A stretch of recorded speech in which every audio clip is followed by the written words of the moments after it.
Well, not too far from D.C., you have a field of Republicans with an eye on the White House remaining wide open in Iowa just 3 weeks before the Ames straw poll ballot. Tim Pawlenty, Ron Paul, Michelle Bachmann, even Governor Chris Christie, who says he's not running, are in the key caucus state today, and that's where we find Steve Brown. He's also in Ames, Iowa, keeping an eye on all those running and all those, well, I guess not running, Steve.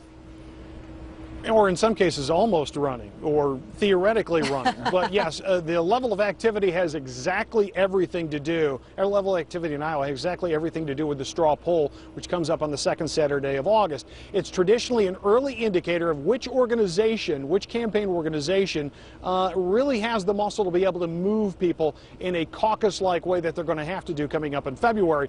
Ron Paul's a name that you probably should watch out for. Some of the other Iowa campaigns note that Paul has been very active, but off of the radar.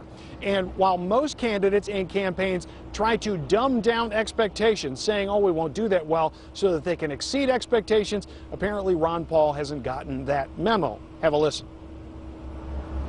I wished I could say that I am the front runner and nobody's ahead of me and it's a shoo-in. But the truth is that we can do it and will do very, very well and hopefully come in first.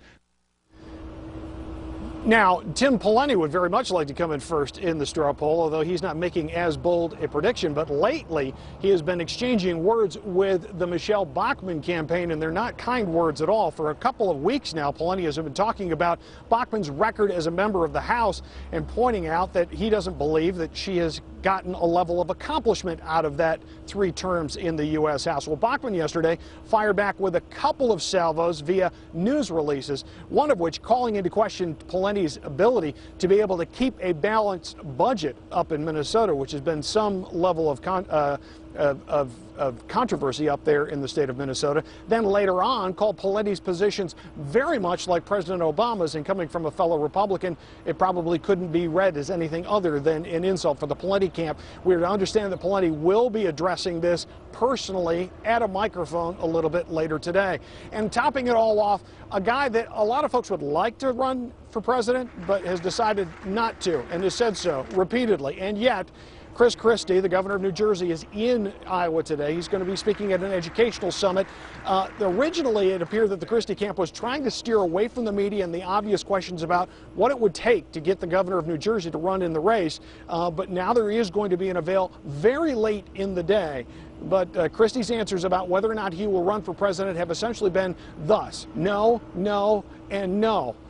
But still, there are folks who would like to see him run, and he's in Iowa, so he'll probably face the questions again. Jenna? So many not taking no for an answer here, Steve. I guess we can only wait and watch and see. Steve Brown, thank you so much in Iowa for us today. We can't forget to mention this to you. Fox News is joining the Washington Examiner to present the first televised Iowa Republican presidential debate. Find out what the candidates have to say on Thursday, August 11th, right here on Fox News.